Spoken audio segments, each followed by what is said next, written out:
Have you ever wanted to be someone else so badly that you would do anything to make it happen?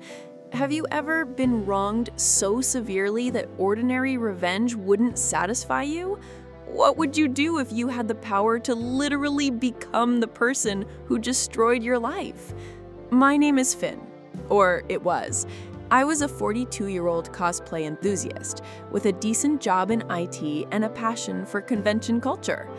I spent most of my free time and money following my favorite cosplayers online, supporting their work through subscriptions and donations. I wasn't a creep about it, at least I didn't think so. I just appreciated the art form and the community. Laura was my favorite, a 23-year-old rising star in the cosplay world, with flawless costume work and a seemingly sweet personality. I supported her channel generously, attended her convention appearances, and she always seemed genuinely appreciative. She would recognize me, chat for a few minutes, pose for photos. I thought we had a connection. Professional, but friendly. I was wrong. 3 weeks ago, Laura posted a video titled, "My Stalker Experience." In it, she tearfully described how an older male fan had been harassing her, sending inappropriate messages, and ultimately cornered her at a convention and assaulted her. She never named me, but she described me perfectly. The internet did the rest. Within hours, someone had identified me from convention photos. My social media accounts exploded with hate. My workplace received hundreds of calls demanding I be fired. The police showed up at my apartment with questions. I ran. Not because I was guilty, but because I knew no one would believe me. The mob had decided. I had no evidence to counter her lies. It was her word against mine, and she had 1 million followers hanging on her every word. I spent 2 weeks hiding in my car, sleeping in abandoned lots, scraping by on fast food and gas station bathrooms. The police were searching for me. My face was all over social media. I was labeled a predator, an abuser, a monster. That's when I met her. I was hiding out in a car scrapyard, planning my next move, when this woman appeared. Young, maybe 25, with strange eyes that seemed too old for her face. She wasn't afraid of me, despite all the warnings online about the dangerous fugitive Finn. "The stone led me to you," she said, as if that explained everything. "Someone who knows what it feels like to need revenge," she replied, her voice eerily calm. "The stone finds people who need it most.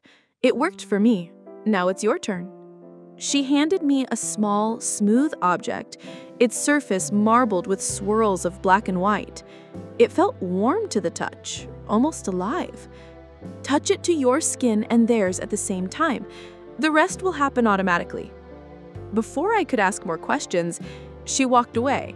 I examined the stone, turning it over in my hands. Something about it felt significant. I thought about what she had said about revenge. Lara lived in an apartment complex downtown. I knew this from her videos, where she occasionally filmed near her windows. It took me 2 days to figure out which unit was hers. 3rd floor, corner unit with a small balcony. I watched her come and go, planning carefully. I purchased gloves, dark clothes, and basic tools from a hardware store where no one recognized me.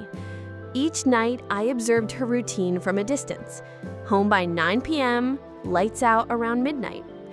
I knew which room her bedroom was based on which lights went out last. After several nights of surveillance, I made my move. Her balcony door was locked, but the window beside it had a faulty latch. I slipped inside, silent as a shadow. Her apartment was cluttered with cosplay materials, wigs on mannequin heads, fabric swatches, sewing machine, makeup kits, exactly as I'd imagined from her videos, but somehow more intimate in person. I moved through the darkness toward her bedroom, the stone clutched tightly in my gloved hand. When I reached her doorway, I paused. Was I really going to cross this line? Then I remembered how thoroughly she had destroyed my life with her lies, how she had used me. I removed my glove and approached her bed. Lara was asleep, her face peaceful in the dim light filtering through the curtains. Her long hair spread across the pillow. I raised the stone, held it against my bare palm, and gently pressed it to her exposed forearm. The world exploded into a white light. When I opened my eyes, I was lying down. For a moment, I thought the stone had done nothing. Then I realized I was in the bed. I was looking up at a figure looming over me, a figure with my face. My old face. My old body stood frozen, stone still clutched in its hand. I snatched it and hid it before Lara regains consciousness in my body. I sat up quickly, feeling the strange shift of weight on my chest.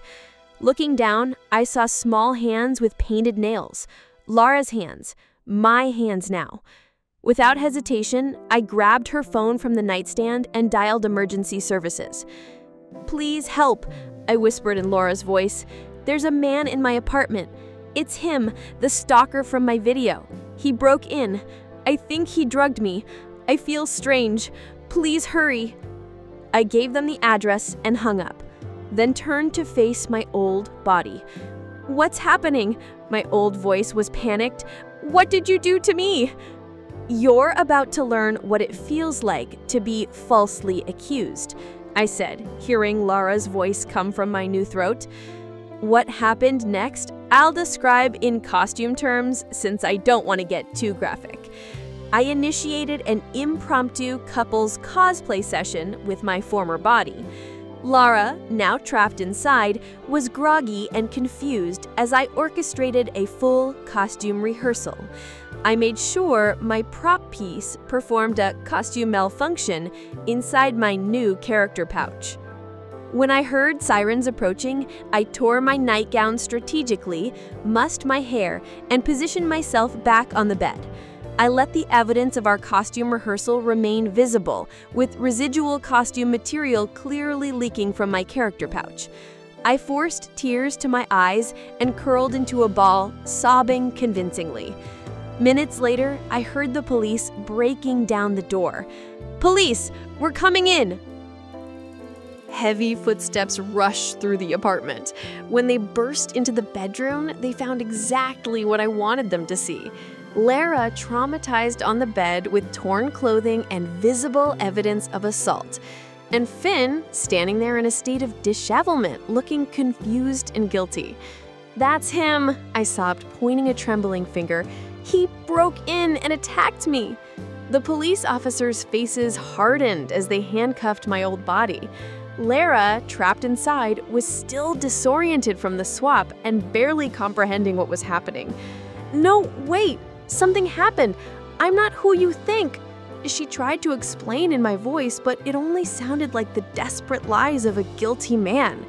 They arrested her, in my body, for assaulting me in her body. The irony was almost too perfect. After hours of questioning, the police finally left. They told Lara that Finn would be held without bail given the previous allegations. They promised to follow up, offered victim services information, and left me alone in her apartment. Her apartment. My apartment now.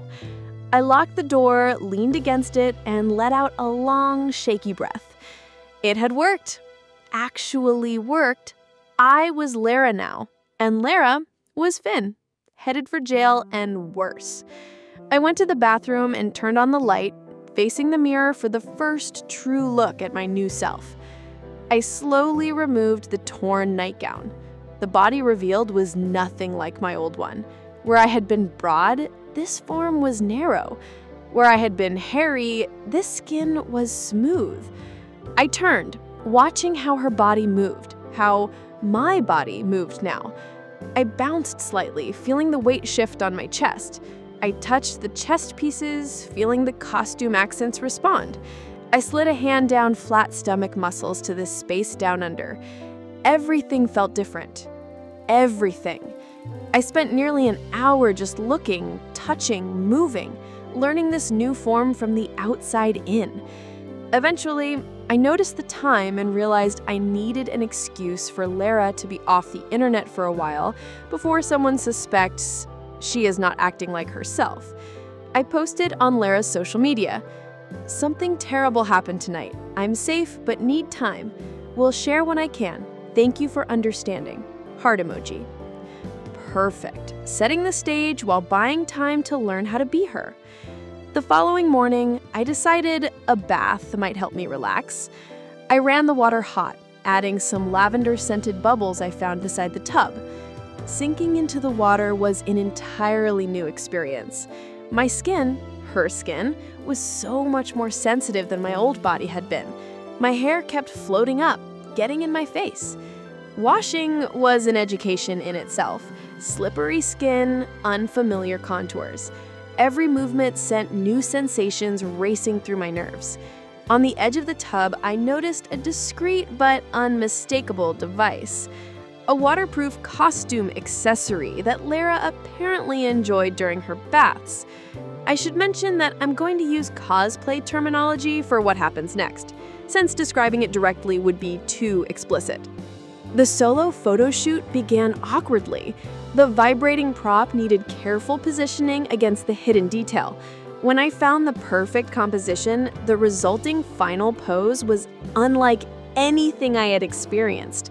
Instead of a single flash, it was a sequence of multiple takes that left me breathless. After recovering, I tried again, each time learning more about how this body responded. By the time I finally left the bath, I was filled with a new understanding of female pleasure. The next few days were a crash course in becoming Lara. I watched every video she had ever posted, studying her mannerisms, her speech patterns, her laugh. I practiced her voice for hours, recording and comparing until I could maintain it consistently. I monitored news about Finn's arrest. Lara, trapped in my body, was reportedly claiming impossible things about body swapping and stolen identity. She was transferred from jail to a psychiatric facility for evaluation, just as I'd hoped. I also decided it was time to explore Lara's underwear collection. I opened her dresser drawers to find a rainbow of options: black lace bongs, red satin briefs, blue cotton boy shorts, matching bras in every design, balconette, push-up, bralette, sports bras. I tried them all. The black lace set made me look sophisticated. The pink cotton set was youthful. The red satin created curves I hadn't realized this body possessed. I spent hours trying different combinations, posing in the mirror. I discovered I preferred the feel of silk against this sensitive skin. I liked how the high-cut styles elongated my legs. I enjoyed the support of a properly fitted bra, though hooking them remained challenging. After 2 weeks of practice, I felt ready to return to Lara's online presence. I posted a heartfelt update. Taking some time to heal after the trauma. The man who stalked and attacked me is in custody. Your support means everything. Small steps back to normalcy. Heart emojis. The response was overwhelming. Supportive comments, media requests, brand deals, and sponsorship offers. Lara's following had grown during her absence, the attack having raised her relevance even higher. I accepted select interviews, telling my story with just the right mixture of vulnerability and strength. I began streaming as Lara, first just chatting, then trying on previous cosplays, gauging audience reaction to ensure I was maintaining Lara's expected persona. I introduced subtle changes, improvements to her typical content. To my surprise, her audience responded enthusiastically. Engagement increased, subscription numbers climbed. Within a month, I had surpassed her previous peak metrics. I was better at being Lara than Lara had ever been. Each night after the cameras turned off, I continued my solo photo shoots. I became adept with each of the props in Lara's collection, sometimes combining them for more elaborate sessions. I discovered this body could achieve multiple takes in succession, each more intense than the last. I occasionally checked on Laura's status. After her claims about body swapping, she had been diagnosed with delusional disorder and psychosis. No one believed her. She was exactly where I had been just weeks earlier. Alone, disbelieved, her identity shattered. As the months passed, I found myself thinking less and less about my old life. Being Laura had become second nature. The way people looked at me, spoke to me, treated me with admiration instead of suspicion. It was intoxicating. The female body I inhabited no longer felt foreign, but familiar, comfortable, right. One afternoon, after finishing a particularly successful live stream where I'd debut a new fairy costume, I caught myself staring at my reflection. The makeup was flawless, the wig styled perfectly, the outfit custom-tailored to my new proportions. "Who are you?" I whispered to the mirror. The face that looked back was Laura's, but the person behind those eyes was neither fully Finn nor fully Laura anymore. I had become someone new, someone better. I had taken Laura's life and improved it in every way. My revenge was complete, but it had transformed into something else entirely. What had begun as punishment had become rebirth. I smiled at my reflection, a smile that held secrets and possibilities. The perfect revenge wasn't destroying Laura's life, it was living it better than she ever could.